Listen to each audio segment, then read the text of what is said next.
What's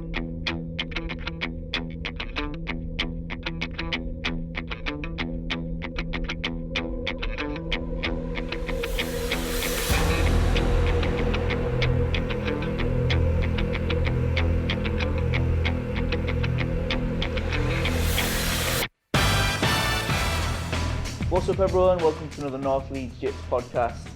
Today on the show, as always, joined by Professor Mike. Good afternoon. I hyped you up. Good afternoon. How are we? Are we good, T? We're good. I'm just telling Professor Mike that my hay fever's killing me. He's offered me a little bit of honey. That's not for sale. That's don't get excited. That's not a euphemism. He does make honey. Do people know that? Professor Mike's a beekeeper, do they know that? Well, I think on one of the first shows we did talk about you could start a honey or a beekeeping podcast. Yeah, good. And I would start the Harry Potter podcast. Yeah, no, we're not doing that. We're definitely not doing that. Got to diversify. Yeah. Yep, just me and Mike today. Feels empty, doesn't it? It does feel like they've got a lot. Quite nice. Yeah. I think it's quite nice. We're doing it as a separate one, but. Well, I remember when we were doing one of the last ones me and you did together, it was like, oh, this might be like the last one we do for a long time. Which kind of has been, basically, yeah. But they've been really popular, haven't they? Yeah, loads of people messaging us or like coming into the academy saying, oh, I kind of feel like I know you guys already. Yeah. And the members seem to like it, so that's cool. I think so. I think it's a nice thing to celebrate the members and the diverse membership that we have. There's still a few I'd like to do. We've just had a shout out to Nick Butterfield, our first professional opera singer member. That's pretty cool. Although I did say to him, like, someone's going to be hanging off your neck now, mate, for the next 10 years. Like, is that good for singing? He's unsure. We're going to figure it out. Someone Ezekiel. That's right. Yeah. He's crushing his larynx. And then I'd like to get... we've got a nice one coming up, haven't we, with Ben Bond and Tom Walker. That's going to be cool. Yep. We won't talk about the topic there, but that is going to be exciting. We've got Craig Tetley coming up. Craig, that'd be a really good one. He's done jiu-jitsu. I don't know much about him, but I just know... I know Craig for a long time. So Craig is a black belt under Braulio. And I think, I won't steal his thunder here, but I think he pretty much lived out the boot of his car for some time to train with Braulio, which is pretty awesome. Yeah. So I'd love to talk to him about that. And he runs Gracie Barra up Bradford. So he's a cool guy to talk to. So he's coming on next week, right? Yeah, and we recently did that one with Lewis. That was pretty fun. Kind of been around the bit of the north area now. Wonder if Josh Taylor would come on and talk to us, because Josh it's different. He's kind of like the Gracie, slightly different lineage. Yeah. So under Henna and Huron and stuff. So that would be an interesting one. Josh Taylor, shout out to you if you want to. Yeah, we'll reach out. We'll clip this out and send that to Josh. So what are we talking about today, man? Well, as always, it's a free-flowing kind of thing, Mike. But we did reach out to some members and people on our Instagram and ask for some questions. So it might be nice just to start things off with that and to see where we go. Cool. I'm going to try looking at the questions right now. I'll ask them in whatever order I think could be fun to do. And let me see. I just have it as a screenshot, so I can't find out who asked this question, but the handle is, you might know it, whack.aj97. Yep. Definitely seeing them on our page a bit. And I think we've talked about this before, is can you share your story of when you first started BJJ and why? ? Smiley face. So... Do you want me to go first? Do you want to go first? No, you shoot, man. So I started jiu-jitsu, I first started training in 2002, I think.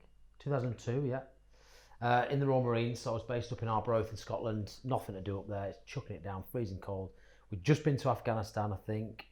Yeah, and we were due to go out, so we'd just done that. We were the first unit to do a tour of Afghanistan, so that was a big deal at the time. Literally, the mission was find Bin Laden. Well, that's your job. So we went to try and find Bin Laden, blew up a load of shit. And then I was going to go to Iraq the next year for the war. And in between that gap, we were kind of beat up for the war in Iraq. There was a guy called Dean Robertson who was fighting MMA in Scotland. He was from Glasgow, hard guy. Back in that day, there was a gym called Dinky Ninjas, which I think is still going. It's a famous with a famous gym in Glasgow with a guy called, I'm going to get the name wrong, something McVeigh, Paul McVeigh, I think, who fought in the UFC.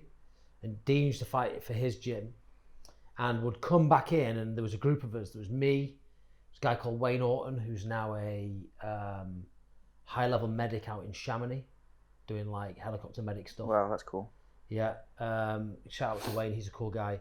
So he used to train a guy called Lee Calder as well, who, little Scouse guy, who, I remember, I'm digressing here, but the air was so thin in Afghanistan that the helicopters were struggling to take off, the Chinooks. So they weighed us all, and weighed our kit as well. And Lee had a heavier Bergen than he weighed. He was a GPMG gunner and had a heavier, but man, crazy. His legs were like this, so he could handle it. He used to train, and there was a couple of other guys. I did Nath Drinkle, did he train? He might have done, can't remember. But we used to push those, you know, the big green old PE mats used to get like Hessian tops? Yeah. Push them together in the sports hall, and we just used to train. We used to run, and Dean used to show us some stuff. It was pretty primitive. This is bizarre, went to an Eric Paulson seminar. You may not have heard of Eric Paulson, but you'll have heard of Josh Barnett probably, who fought in the UFC, catch wrestler. Eric Paulson also fought UFC and in Japan a lot. And he flew over to Aberdeen, of all places, in 2002 and taught a heel hook seminar. Oh, well. When no one knew what heel hooks were. And it was like, what the hell is it? Like, I wasn't even a white belt, I wasn't even training, just no gi, just rolling. And we drove up there for an hour up the East Coast there and trained, so that was good. And then, what happened then? I was training quite a bit, in and out of academies, just all over when I was in the Marines. And then, but I wasn't under any kind of professor or anything. Then I left the Marines and tried to find a club. And I remember going to a place in London. I think I've talked about it before on a previous podcast. I had to go through this housing estate, and I was trying to find jiu-jitsu again in the real world. So I went through this housing estate, through someone's lounge, I think, out the back door and into this like dungeon where there was like half a dozen Brazilian guys and a Swedish bloke, and they just beat me up for like 2 hours and then basically harassed me at the desk to sign up. And I thought, if this is jiu-jitsu, man, I don't really like it. Didn't do anything for a while, and then stumbled across True Spirit MMA, which is now Game Fight. A guy called Mabsi Alam, black belt. He was a blue belt at the time, and started training like no-gi grappling with them. But I didn't really like it. It was a very small, almost garage setup. And I got my arm popped in a very light roll by some idiot Polish guy, and I wasn't looked after by Mabsi or any of the guys. So I kind of left, and then discovered Gracie Barra existed, and Tom Harris was running that at the time as a blue belt. And the rest is history.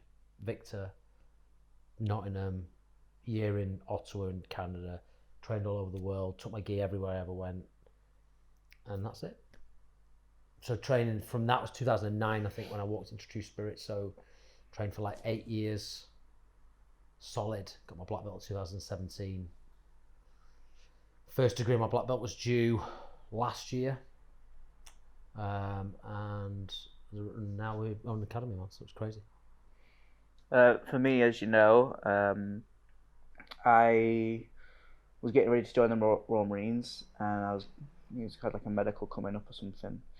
And one of the PTs at David Lloyd's, James McMahon, knew I'd done like a lot of Thai boxing, and pointed you out one time to me. He's like, "Oh, you see that guy down there? He just won silver at the British Open in Jiu-Jitsu." I was like, "Oh, wow, that's cool." There was a purple belt at the time. Yeah, and then didn't think anything of it. You were like, that old guy down there on the pec deck machine? I was like, "Oh, that's cool." And then a while later, actually, I remember like seeing, I was in the pool, and I think you'd gone out for use the outdoor shower, and I saw like you got like a Royal Marine tattoo on the nape of your neck. So I was going to go speak to you, but then for some reason I didn't. Then like later down the line, it would have been strange if you'd approached me whilst I was in the shower outside naked. So.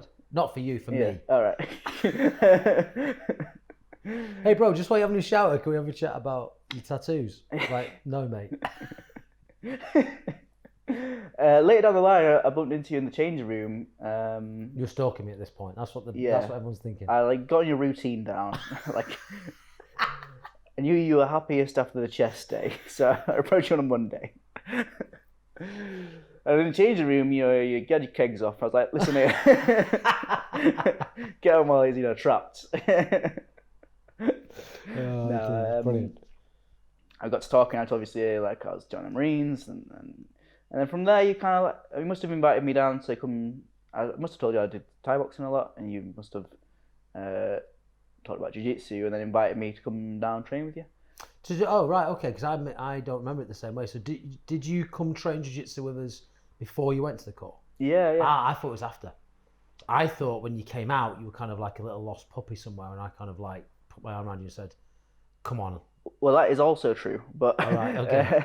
But yeah, before that, you took me down to pick me up just outside David Lloyd's. This for a good. Yeah. It was about a good month and a half or so. That's right. Took me down to GB Leeds. Did the classes you were teaching. Met Tom. Let me train for free for that month, which was awesome. Met a few people like Tanya. You probably met Tanya. Met Nigel. Met Pete Hall. But Martin Bramwell Walsh. Did you meet Martin? Dr. Yeah, Martin. I did. He took me home one time. That was nice. So Dr. Martin's kids. He trains. His brown belt trains at Lewis's place. His kids both train here. And then so then. Because I was teaching the fundamentals classes, I think, as a brown belt at the time. Yeah, that sounds right. Obviously, I met Lewis. You talked about him. He's like, oh, yes, one of my best mates. He's awesome. So then I left for the Marines, came back, and then was a bit lost. Didn't want to get back into Thai boxing for various reasons. You started ultra running or something stupid, didn't you? I started just doing like random testing myself kind of events. But then I think I just reached out to you some like near the new year, being like, "Oh, you still training and stuff?" And then you talked about Chris Harrogate, and me, you, and Jim went down there basically, and that was it. Yeah, Jim's another person who Jim the blue belt, Jim Montner, you might have met. Again, someone that I introduced to jiu-jitsu. And I think maybe we'll get into this later on, but the greatest thing around that you can ever do in jiu-jitsu, this sounds a bit kind of like cultish, but is to share it with other people, because you just know, like, you wouldn't be sitting here today if we hadn't had that conversation. I hadn't taken jiu-jitsu, like, it just wouldn't happen. Yeah, probably. So, like, to think back, and if you as a member ever refer anyone in who becomes a member, it's such a lovely thing to see them grow and develop, and know that you played a little part in that, because you know yourself how powerful jiu-jitsu is for you and your development as a person. So to be able to share that is a real gift.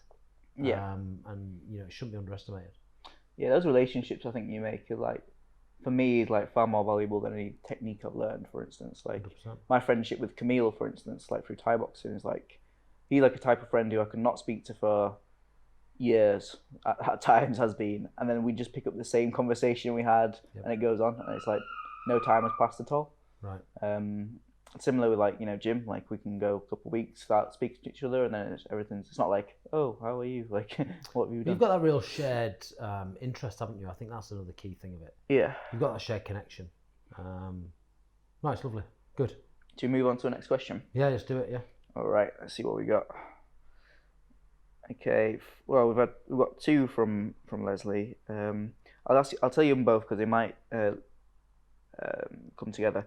If you could start GBRL again, is there anything you would have done differently, and what is the biggest lesson you've learnt so far? I'll answer the second one first. So the biggest lesson I've learnt so far is that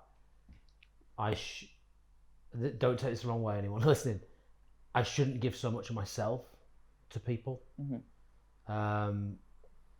What perhaps people don't realise, and we'll come on to this later because I want to talk about something specific, but like as the head instructor here, the owner of this place, like I'm so invested in all my students, like they don't even realise. If you're coming to class and thinking I'm paying this guy money to come and train, like you're just not getting it. Like I'm so invested in absolutely everyone, because we talk about them, so invested in absolutely everyone's journey. Personally, technical wise, And so that I noticed loads of stuff on the mat that people aren't aware that I noticed. I noticed if someone's having a bad day or whatever, and I'll often reach out to people separately and discuss that type of stuff. I'm really conscious of people and their development. And so, but I think a lesson I learned after a few months was when my phone was ringing off the hook all hours of the day, my personal phone, is that I perhaps gave too much of myself too early. And so what we've done is to try and maintain the level of connection and the level of care. We brought soaps in as someone who is, fantastic at understanding people and has a rich history of kind of care and culture and organisation, and bringing her in to be that buffer between me and the members on a care thing. So I can then focus wholly on their jiu-jitsu development, sleeping well at night, knowing that their care has been taken care of. And I didn't get that right at the start. I gave too much to some people, and they took a lot. Mm-hmm. Some people didn't, but sometimes the more you give to people, the more they want to take. And people took a lot from me. Well, they remain nameless, but they took a lot from me, and they know who they are. So, those people aren't in the academy anymore. So that stuff kind of comes around. And would I do anything different if I did it again? No, I don't think so. There must be something that would change. I don't think so, man. Would you have done anything had you known how quickly we would have grown? Differently, differently? No, because I did everything we possibly could on the budget that we had and the time frame that we had. So the amount we put into this place financially and the time you and I both put in, because everyone needs to know that T put an equal amount of time in to this place in terms of building it. So we couldn't have done any more. You and I were here till 10 o'clock at night, straight after my work. We'd come here, we'd do the place up every weekend from June, July, all the way through to December, the week before we opened. Yeah. We were in here like every weekend pretty much all day and all night. So we couldn't have done any more. No, I don't think so, man. I think there's a little bit of good fortune in the decisions that I took. Some of them directly relatable to input that you had around the they ask you answer stuff, and the way we turned everything that Gracie Barha tells you to do from a brand perspective. We kind of turned it on its head. We prioritized content over sales initially, and that's paying off now. I can't think of anything I would have done differently. Yeah, it's hard to... That's not in any way arrogant. I think our growth has been so tremendous and unforeseen. Matt Ogden, who, if you listen to his podcasts, great guy, built a hugely successful business. He said to me, Mike, you'll have 400 members by the end of the year. And I said, mate, I'm not being funny. You don't know jiu-jitsu. There's no way that you cannot have 400 members after a year. He said, I'm telling you, you'll have 400 members after a year. We're like 2 months in and we're on like 230 this morning. So mate, we might have 231 now. 231. we might have like we might have 350, 400 members. Who knows? It depends, doesn't it? Like I keep saying to you every week, this has to slow down. And every week, the same amount of people join up. It's just mental. Yep. I can't think of anything, Leslie. But if I've missed something, and you guys think he hasn't thought of that, then I want you to tell me. It's your academy at the end of the day. Okay, this one from Johnny Gratian. What is the biggest light bulb moment for you starting out at BJJ?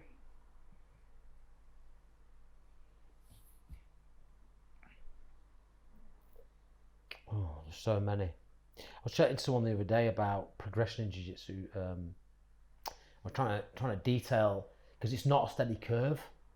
We were talking about it too, right? Like you said to me that I feel like I've had a little jump, and there's kind of there's these kind of long plateaus in your development, and then there's these light bulb moments that Johnny talks about where you kind of jump a level and then plateau again, and it seems to go in steps. I think perhaps the biggest light bulb moment which has helped my learning is the discovery of concepts and principles that underpin all of the technique that you learn in jiu-jitsu.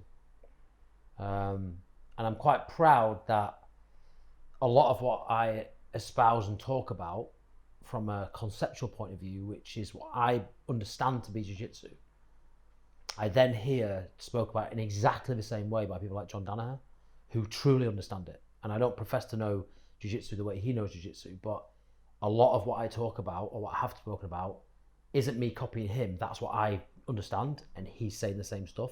So I think I've kind of nailed that. I understand that concept and principle stuff. And that was only learned, I think, maybe at brown belt level for me. So, you know, because before then it was like there were some principles, but they were learned ad hoc, and it was through discovery. You know, like, right, if I do this, then, and hang on a minute, if I do that like there, and there, it's all the same, right? This is like the bottom leg principle. You know, if you control the bottom leg, the person can't stand up. Like, I didn't learn that till I was a purple belt, I think. But that concept is the same with the bottom arm and everything in terms of control. So I think the light bulb moment of knowing that underneath the whole of the techniques that you could ever learn is a strong band of kind of concepts and principles that if you learn that, if you know them, you know every technique, pretty much, because they all require these concepts and principles to take place for them to be effective. And I think that's why when I'm teaching, I always try and answer the question why. And if a student's ever asking me, but why did you do that? I perhaps haven't explained it in the right way. Because if you understand why, then you understand everything. And I think members get fixated on learning techniques and collecting techniques. What they really should try and understand is those concepts and principles and learn those deeper meanings within jiu-jitsu, because once you know them, you know everything pretty much. For me, kind of on a similar vein, I remember I was interviewing Jeff and Lewis, and I was talking to them like what it's like to be like rolling as a black belt, and like a light bulb moment of like how much of a psychological kind of warfare is going on, basically, of like how much it's like of how many steps ahead they're thinking of. Strategy, tactics, like the deceptions and like traps and all this kind of stuff. Yeah. That at the time I just hadn't even thought about. Of like, oh, I'm doing this technique to you, and that's the technique I'm going for, and hadn't thought any more further along that. And that kind of just resonated with me from like the other kind of martial arts stuff that I like, from like obviously like the Art of War and stuff like that, or something like Miyamoto Musashi's kind of stuff. And I think then it also got solidified in a class one time. I can't remember which teacher it was. It was just like saying like, oh, if you want the armbar, go for the choke. And then if it's like from mount, and then it was like, if you want the armbar, if you want the choke, like threaten an armbar. Like it's like, oh, and that for me was like. There's lots of them. So there's one I was talking about the other week, which I think is in fact last week, which is a really key one. Because if you get this nailed early, and again, like I didn't know this until I was like a brown belt or whatever, and I had to discover a lot of it myself. Because don't forget, when I was coming through, there were no instructionals. Like there was none. So now you can go down the rabbit. There was no YouTube when I bloody started. Like it just didn't exist. So like once you start to understand that, you can inverse jiu-jitsu like that. So if you're learning bottom mount from bottom escape, you know that what you need is what your opponent does not want you to have. So you can learn just as much from the bottom about the top, and about the bottom from the top. And then when you start to understand that, there are positions in jiu-jitsu like, the mount, for instance, which is basically, if you inverse it, it's closed guard. So like then it's like, oh man, right, okay. Mm-hmm. So if you understand from the bottom what your legs are doing and what your body's trying to do, when you inverse it, that's closed guard, then you can learn it even twice as much. So once you start to look at it, jiu-jitsu, and this may be boiling people's brains right now, but when you start to fully, truly see that, it just opens up this like next like level, this other portal to a whole new view of what we're doing. What I would say is like, whilst it's great to know these and learn these things, don't expect yourself to know them soon. They come through experience and time. It's just I'm sharing them with you now, so you know that they're there. Like no one shared them with me. I didn't know they were there. Mm-hmm. You had to just discover them. Yeah, and there's a difference, isn't it, between like knowing the theory and then also having it as a skill. Yeah, and so one of those things that you talked about there from the strategy side of things, another thing that I think when you're rolling with higher level people, like I spoke about this last week again for those who are in class, about, and I was trying to explain it as feeling exposed, like someone pulling my trousers down in public. Mm-hmm. Like if I feel someone move a certain way against my body, just from the years and years of rolling, I feel an internal almost panic button goes off. Like it feels wrong, feels odd. And I talked about my wife like hugging me like with two hands underneath my back. It's like never happens. It's almost like I can't allow it, which is weird, but it's true because it just feels odd. I can't hug someone on the back like this. I have to gable grip. Like that's not just like, oh look at me, I'm into Jitz, but I'll gable grip. No, that's how I hug my kids. It's just so ingrained of just doing this and doing this and doing this. It's just what it is. So don't expect you to be that now. You will just collect techniques, but over time you should start to see the world through a slightly different lens. Good stuff. Okay. Good question, Johnny. That. Let's see which one first. Let's lighten things up a bit. And Tom in Oz, Professor Tom. Yeah, nice. Has, shout out to Tom. Yeah, podcast number 10. If you want to go listen to it. How do you keep your hair so nice? So luscious. Well, Tom. Any hair care routine tips? Well, it doesn't matter what Tom does. He's ginger, so like no matter what he does, it's never going to look good. Johnny Grayson, I'm joking. Wash it once a day, yeah. And I also I blow dry it, not into style, just because I need to get it done quick. Of course you do. And then a little bit of wax, Tom. A little bit of wax, yeah. And a good hairdresser, yeah. Your hairdresser give like a little head massage as well. I do get a massage before, a coffee during, and sometimes they say, "Do you want your feet up, Mike?" And then they send a massage machine on. All right, Ollie Goss.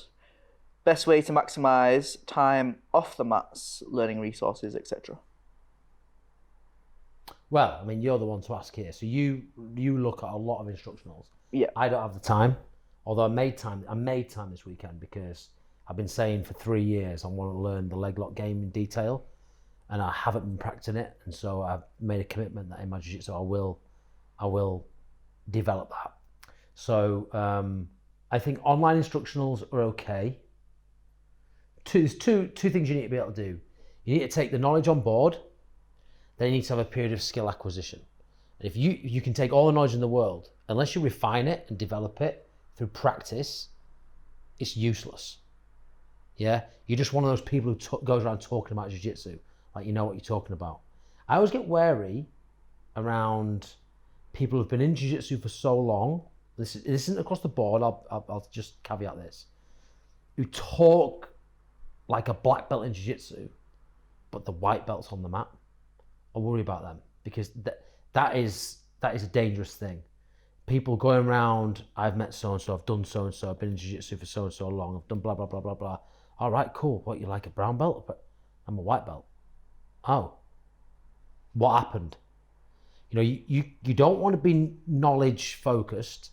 You need to be knowledge hungry early on, but you need to interlace that with periods of skill acquisition, which come through good quality training partners, finding them.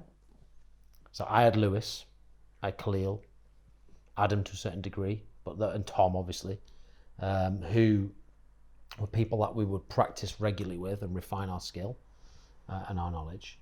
And to find someone in your circle who can help you. I think instructionals are good, but then you need to put some mats down somewhere and come and practice or come to class more.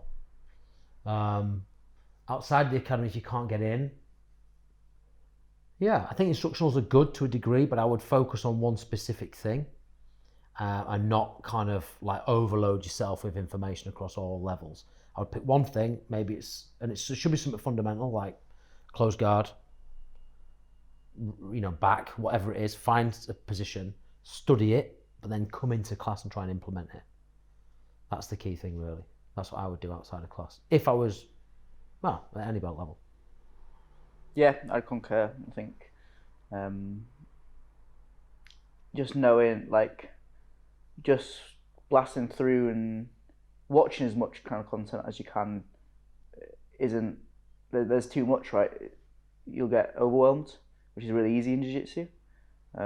But picking something like I watched Homel Bahal's kind of a knee cut instructional recently.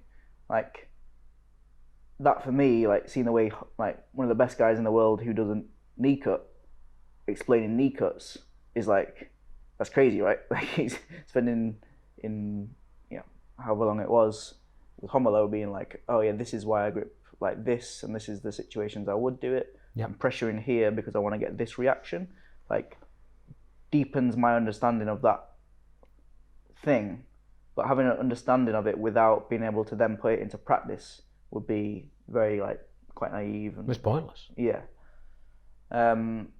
I'd also add, like, something that Andrew Wiltsey, is quite up and coming big name in jiu-jitsu at the moment, through the Daisy Fresh documentary and the Pedigo submission fighting guys, talked about, was like, watching a lot of competition footage and not just always the black belts, because some of the most innovative kind of stuff comes through in, like, some of the purple belts and brown belts games. And also some of the guys who are putting out instructionals that are big names might not always be the best teachers, because they might say that they do something one way, but then when you watch them in competition, they do it a completely different way. Yep. And it's just the way that they think they're doing it, and the way it actually happens ends up being different. Yeah. Yeah, I would really caution anybody who's learning. I mean, there's no, let's just say this. There's absolutely no substitute to come to class. You cannot get good at jiu-jitsu at home for the very reason you need a training partner. You need a training partner. You can only do so much on your own. The things I would focus on, just to go back to Ollie's point, if I could practice anything at home as a white belt, it would be movement. That would be it. So let's get cut to the chase. Movement. You don't need a training partner. Don't need much space. It's all on our YouTube. Costs you nothing. Practice your movement until it's efficient, fast, effortless, and perfect. That will carry across every technique and every role you ever have for the rest of your career in jiu-jitsu, the rest of your time, your journey, whatever. That's what I would do. I would not spend thousands of dollars on instructionals like Coach T. He's a student of the game and he's working full-time in Jiu-Jitsu Academy. That is different to most people. So you're hungry for that information. You get to bounce ideas off me, come train, come teach and refine it. Most people don't get that opportunity. So I would just say hip escape, bridge, roll around, move well, look at Gymnastica Natural, try and move like those guys. Sounds good. All right. I think I've got one more. And don't buy John Anna's leg lock mastery DVD when you're a white belt, because you can't use it for 6 years. Unless you go in ADCC. Yeah. That's it for questions, actually, mate. All right, easy. Yeah. Anything else you want to talk about? We've gone about 35 minutes so far. Yeah, I'll talk about something. So, and this is in no way to kind of knock these people, but people will know who I'm talking about when I talk about this, but it's an important thing to learn from. So this week, a couple of our members left. They were founder members, and they were here from the beginning. They had trained in multiple academies before, and they left this week, and within one day were sporting t-shirts of a different affiliation, and that's fine, that's great. Although we knew nothing of this change, it's worth saying, until it happened. Well, I got an email saying they would be leaving, and then it happened. And the reason I raise it is because I think choice in jiu-jitsu is great, and absolutely we're not perfect, you know, and people have a choice and they should go where they want to train, absolutely. But take it from me, when you look back on your jiu-jitsu journey, no one, if you're chasing belts and promotions, and the reason you're moving around gyms is because you want to get promoted, let's say, Not saying that was their reason, but let's say that is a reason for some people, and it is. No one will ask you how long it took you to get to blue belt. I've never been asked it. No one's going to ask you that. They will ask you who gave you your black belt, and no one's going to give you your black belt unless they know you well.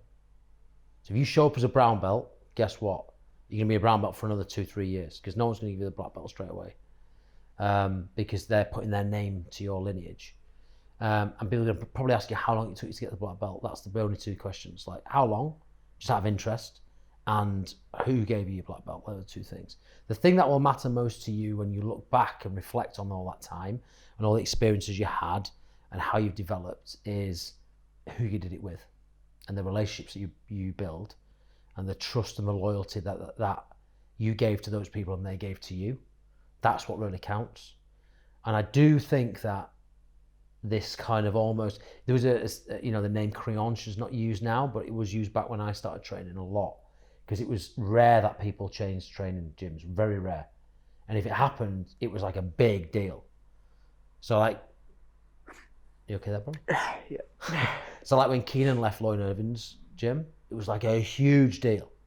And he was like hated by a lot of people. And before then, like if you left, it was just, people hated you, man. It's not like that now, and I think that's a good thing. People have a choice, but I just would caution anybody who is, and I'll just say this, this is not to keep them in our academy, because they don't want to be here. I don't want them as members. I want you to go, no problem. But if you're stuck in a rut and you're plateaued, or you think you should be promoted, but you haven't been, go and speak to your instructor. Go and speak to your head instructor, your professor. Have a conversation. Get it out there. Get it off your chest with whatever's bothering you, and try and understand, because there's always reasons behind it. So the guys who've come to our academy with stripes on their belt will be the last to be promoted, because they have to show me that they are commensurate, that those stripes are commensurate with their ability, their attitude, their team mentality, that they're a right fit for our gym, because they've experienced jiu-jitsu somewhere else. So you're going to be the last to be promoted. And part of that is to see if you really want to be a part of our academy. And we've seen with some people, they're not ready to wait. They want to go and try and find that next stripe. Those people I'm talking about, I remember the first time they ever came to the academy, and the only question they asked me was, when will I be promoted? I remember that. And that, it's a red flag. And you're chasing something which is, it doesn't mean anything. A stripe on your belt means nothing really in the grand scheme of things. What really matters is relationships, loyalty, delayed gratification, overcoming tough times. Those are the things that matter when all said and done. You reflect. So, if any of our members ever feel like they're unsure whether they're on the right track, or maybe you think you are definitely a blue belt now and I haven't promoted you for a while, come and have a conversation. There'll be a reason why you're not, and I'll tell you what it is.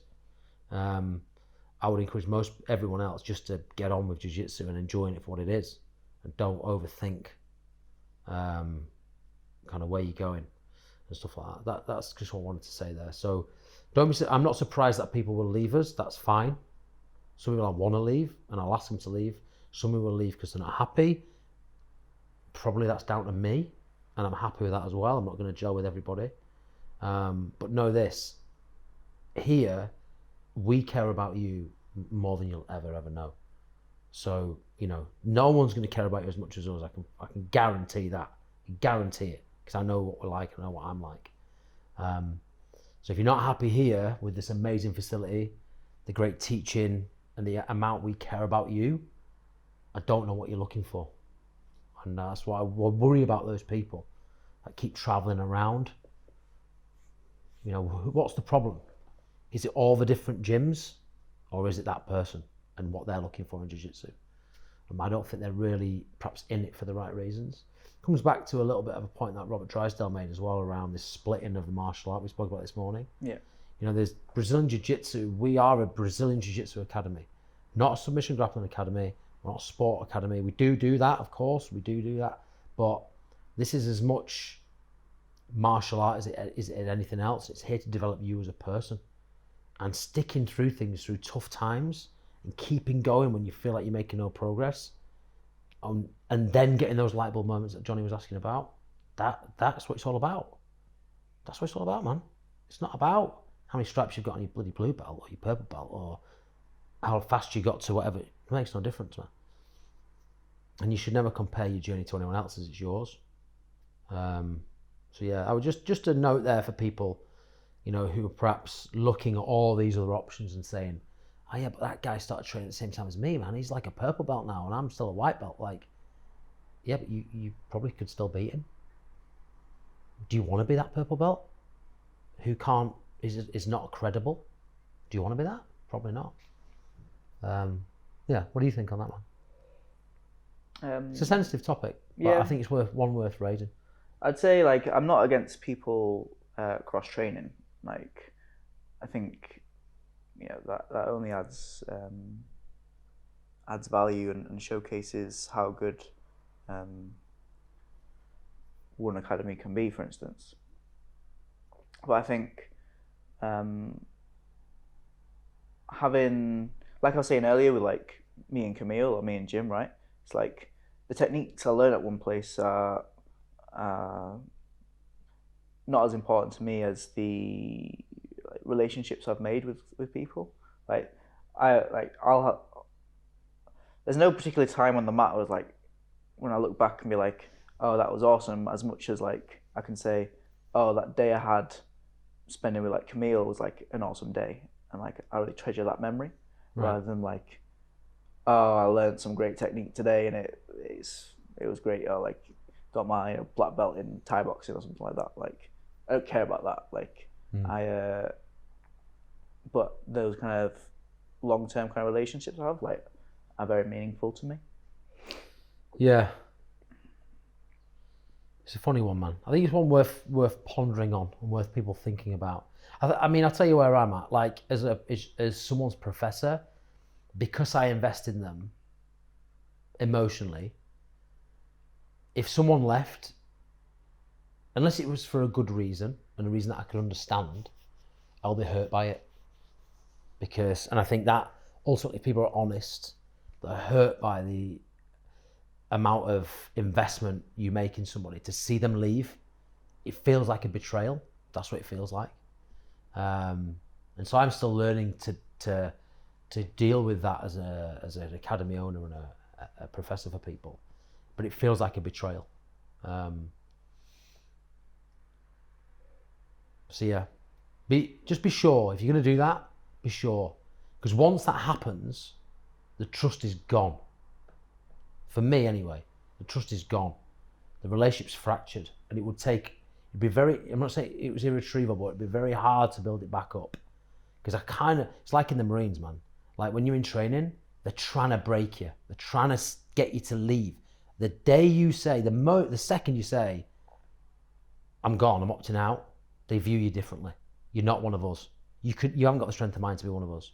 And I think if you decide to leave our team, to come back, it'd be a very, I'll say it can never be done, but it'd be a very difficult thing to do, because you've left your team.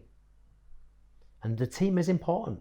That culture around togetherness and being together and sharing adversity as a team, if you step out of that to join another team, you're saying, I don't want to be part of your team, basically. And that's a tough message. Yeah. And if you think you're going to stay friends with those people, you might for a few months, you won't long term.